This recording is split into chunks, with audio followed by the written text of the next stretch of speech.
to my dungeon.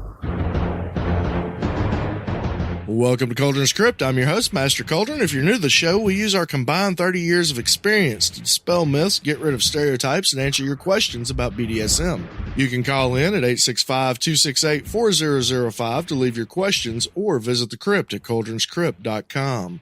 On this episode of The Krypt, we're going to talk about dungeons, get into the paperwork, what they're like if you've never been, which we did have an independent episode about that, and kind of touch base on a few new little things that we've not talked about before. So this is going to be a fun and interesting conversation. But first, before we dive into that conversation, I got to say hey to my girl. It's Funsize. How you doing? I'm really good. I'm pretty amused today, pretty energetic. How are you? Just the same. As you know, before we got started, I was waking up all groggy and getting my coffee. And now I'm wide awake, ran over these show notes. We've had a good conversation off the mic. So I'm really excited to have a good conversation on the mic about this topic. You know, it's Sunday and I spent, as usual, my Saturday evening in a dungeon, played with 3 or 4 people, come home, done a little bit more play. And so I'm ready to talk about it. I love it. As usual, before we dive into the main topic, real quick, got to hit those rules to love by, and then we'll get started. So, rules to love by. Number 1, safe, sane, consensual, and informed. Rule number 2, kinky. That's KNKI from the KNKI app, available on all platforms. That stands for knowledge, no intolerance, kindness, and integrity. And rule number 3, the quote from Mr. Paul Young, submission is not about authority, and it's not about obedience. It is all about relationships of love and respect. One of the most important things to remember as you enter into the BDSM lifestyle. All right, so, Funsize. Yes, Kuldrin. Dungeons. All right, I'll start you out with your favorite thing, the definition. Dungeons are generally considered as any space with BDSM equipment used as a play space. They can also be used for classes, meetings, or events. They can be either public, which is open to a particular community, or private, belonging to a certain person or persons. And some of the public ones I want to mention are also hotel and B&B styles.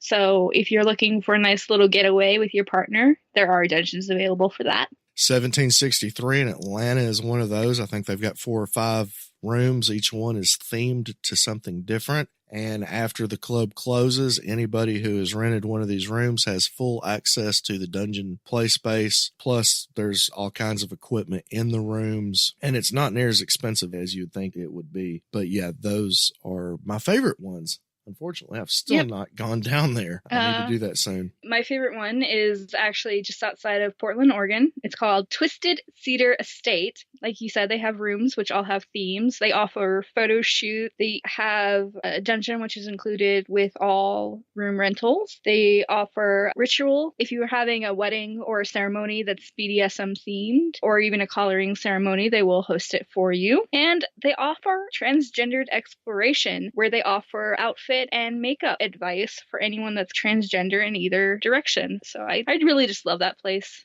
Oh, that's very interesting. Yep. And you said that's in Oregon? Oregon. My favorite place to go. Cool. Maybe next time I'm up that way, I'll have to check that out, whenever that might be. Yeah, come up this way and I'll drag you through there. Cool. Give you a personal tour. Yay. So, how to find a dungeon in your area? I know I have my own personal super easy ways to do this. How do you go about it?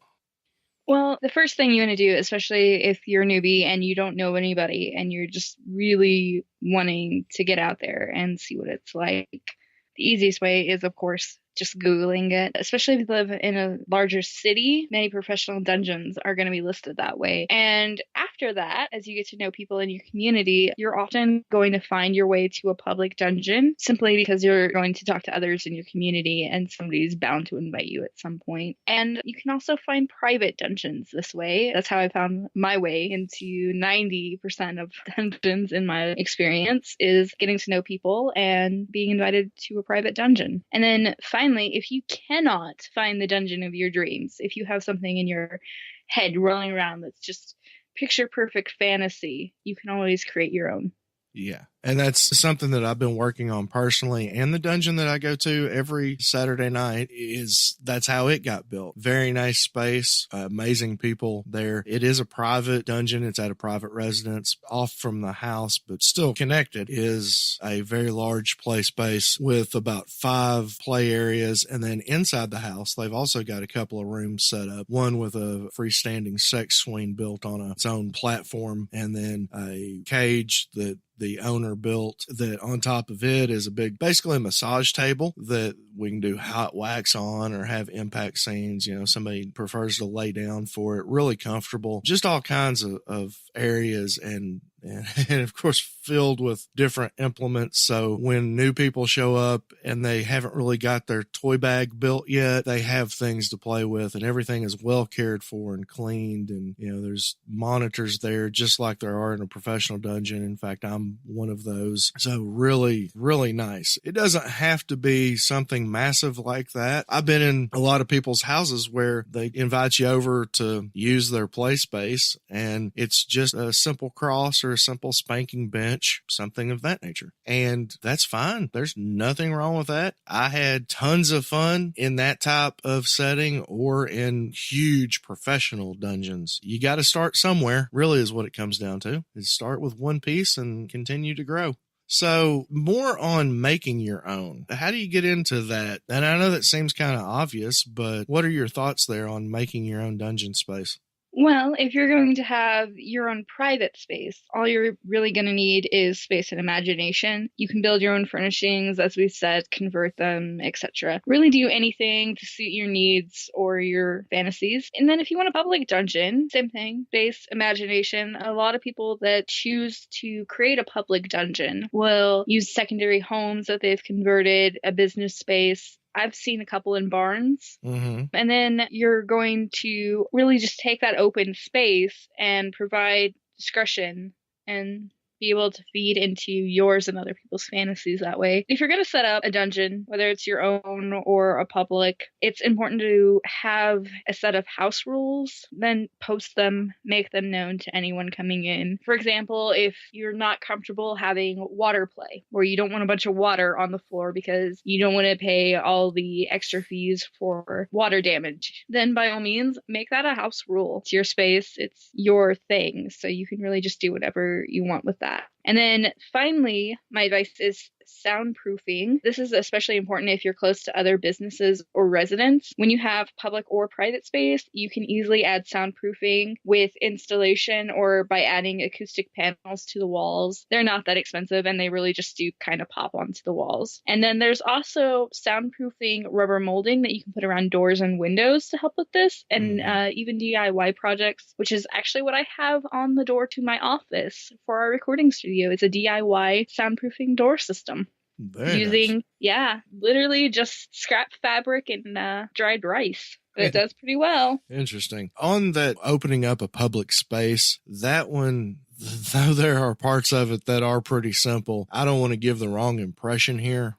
That is a massive challenge, something that I've been researching for over a year now, and it's probably going to be another year before I get to open the physical location of the Krypt. There are so many laws because even though sex is not allowed, because there's nudity and the nature of what we do, it is considered a sex club, so you have to make sure that you're following all local, state, and federal guidelines on that. There's all kinds of licensing and paperwork and things that you have to do, and then liability paperwork that you have to get the members of the club to sign, and several different ways of going about it. But it's got to be to the letter of the law, or you will get harassed, you will get shut down, and chances are you're still going to get a mild amount of that at least anyway. And in private settings, if it's something like what I go to where it's a private residence, but it's open to just about anybody that wants to come and give it a go, they're very, very friendly with inviting new people. By new, I mean both newbies to the lifestyle and people that have never been there before.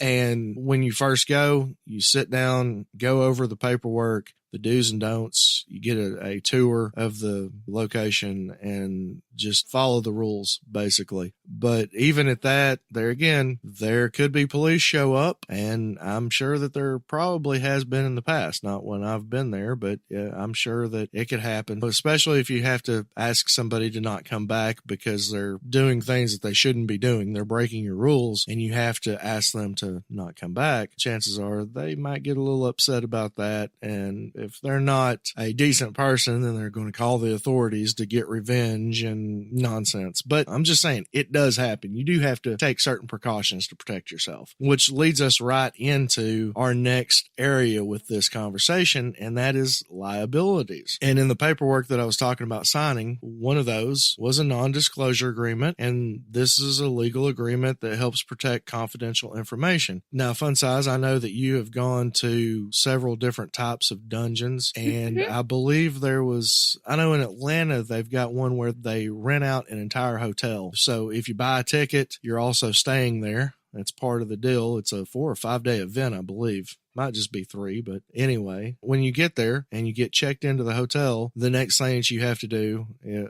first you actually check into the event and then you go to the desk to get your keys. So one of the first things that you're signing is a non-disclosure. Now, has that been your experience? Have you visited these types of hotel style setups? I have. Like I said before, the Twisted Cedar Estates has a non-disclosure agreement. I literally signed that at check-in. Pretty much every single public dungeon I've ever gone to, and a couple of private ones. Back when my master and I were together, we hosted a couple dinner parties that were dungeon events, and we had people sign them as well.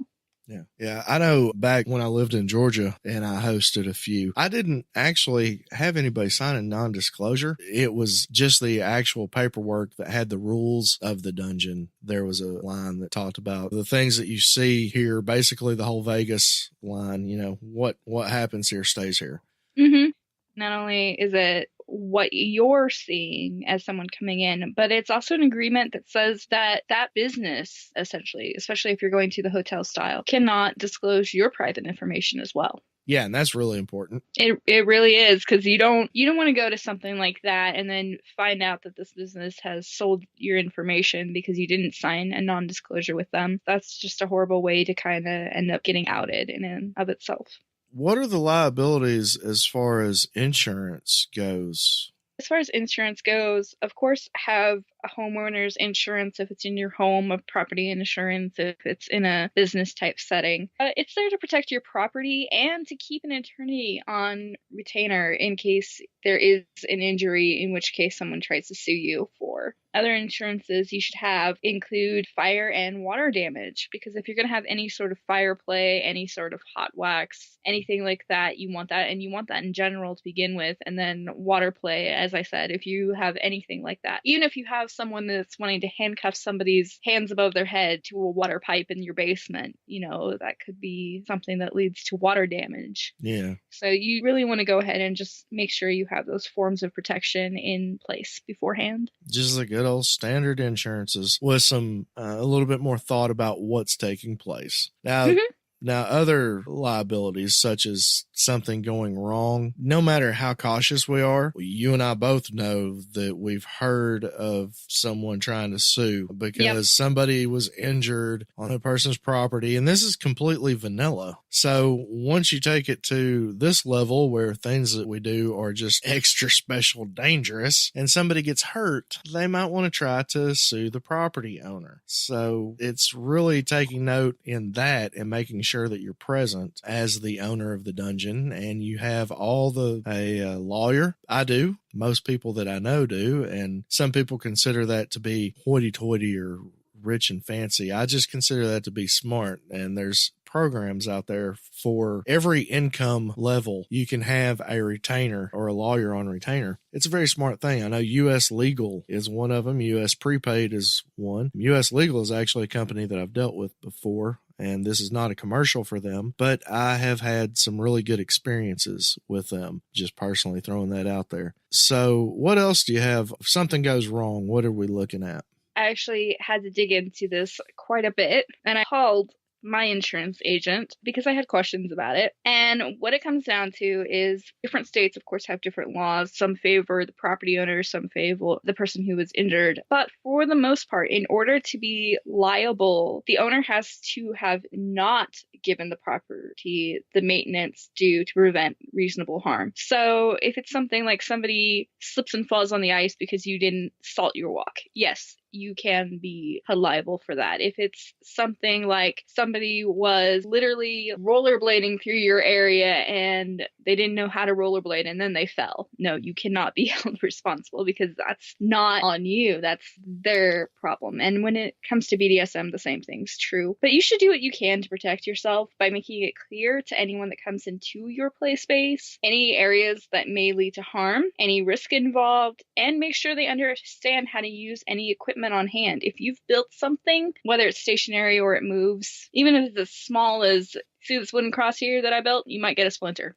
Make sure they know because splinters can create infections. So just make sure you go over that with anyone that you're bringing in.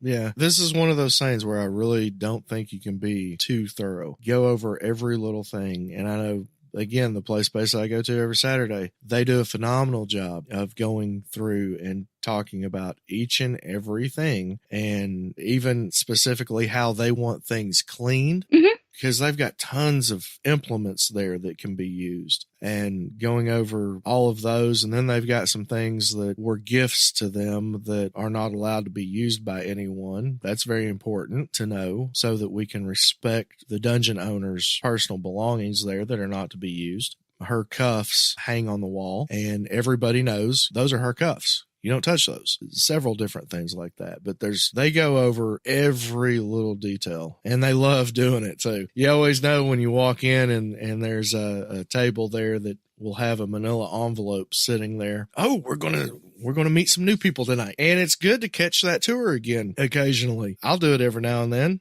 I'll kind of follow along with them, and just to make sure that I'm staying up to date on anything. There hasn't been any changes, and that gives me the opportunity to kind of get to know the new people to the dungeon. So I enjoy that, but that's just me. I'm weird like that. Everybody knows it. When I was in training, the general private dungeon space that we used, as we called it, was just a spare bedroom. Mm-hmm. It literally had one of those plastic milk crates to be used as a table, and it had a queen-size mattress on the floor. That was it. But my trainer, every time he would bring in something new, he would explain what it was made of, how that differed from anything else we had used that was similar to it, how to clean it, how to store it, all these things. And I think that's just a really good experience for everyone. So anytime you come across something new, really just get the lowdown on it. And that's a very general statement about the lifestyle, but it also really applies to dungeons as well. Yeah. Building your own equipment and things like that can be really fun. The last piece that I built, there's pictures on it on FET. Unfortunately, my wife's car died, and I'm going to buy her another one, and I don't like having car payments, so I went ahead and sold it, but I'm going to make another one soon. There's something about just looking at someone sitting on something that you've built that you're playing with, or you being on it and being played. There's a lot of joy in it. And it doesn't take that much room. It doesn't take that much ability to build some of these very simple things, but it's a whole lot of fun. Like you said, a milk crate. I mean, who would have thought that could be turned into a pervertible? Oh, it got very perverted. I will say that. It got very perverted. Well, before you get too excited and break our PG-13 rating here, let's...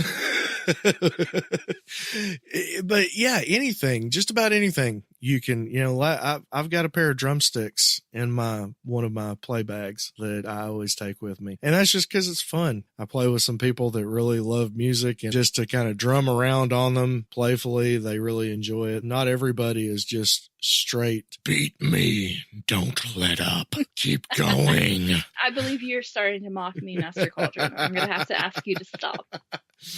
Oh, not intentionally, but if the shoe fits, I'm just saying. If the shoe fits, I'm Cinderella. Oh, yeah. So, anyway, yes, if the shoe fits, you're Cinderella. So, hands and knees and scrub that floor. Cinderella, Yes, Cinderella. All right. Do you have any final thoughts to say on this one? No, I think dungeons are both a very simple and very complex subject. It's really something that everyone needs to kind of experience for themselves. It really is a very simple subject with the devil in the details, especially if you're going to get into opening up a public play space. We kind of went through that one particularly fast and then kind of bounced back to it. But that is one, just make sure you do your research. As far as the rest of it goes, have fun, play it safe, do your cleaning after you play, be respectful. If it's not your space, make sure that you're being respectful and following the rules. And if it is your space, make sure that you take the time to set up the rules when you're having other people over. And if they are not following them, that's something that can put you at risk of losing your home. So if they're not going to follow, then maybe they shouldn't be invited back, is the way that I look at that, because it can cost you your home if you don't do it correctly. Also, last thing on that is I am going to see if I can get a copy. I know there's a lot of them out there, but the paperwork that my dungeon uses, I'm going to see if I can get him to email me a copy of it, and I will post it as a PDF. So if anybody wants to take a look at it, hopefully I can have that up on the site within the next week or so. So just keep checking back, and I will post that at kuldrinscrypt.com/dungeon paperwork and put it together as one word. So I will get on that today. Send him a message and see. All right. Well, that is going to wrap it up as far as dungeons go. Just a final note or two. I'd like to thank our executive producer, Jeremiah, our senior producer, Matt, and our junior producer, K2SO, Irish Mountain Dragon, Funsize's husband, and the Accidental Trucker. If you would like to become one of our show producers, go to our website, kuldrinscrypt.com, to get information on that. You can click on the Support Us tab. Second, I'd like to thank BDSMcontracts.org for their donation of their beautiful 25-page soft and hardbound MS and DS contracts. Go to BDSMcontracts.org. Use the coupon code Kuldrin20. That's KULDRIN20 for a 20% discount on all purchases. And finally, Whipping Stripes, my personal maker of leather and paracord impact toys. Hey, I don't get any money for mentioning them. I love these guys. They are awesome, and it really is my personal maker. I wouldn't mention them. Their prices are very low end, and their products are very high end, which is why I don't have a coupon code to give you for them. If you want to check them out, that's whippingstripes.com.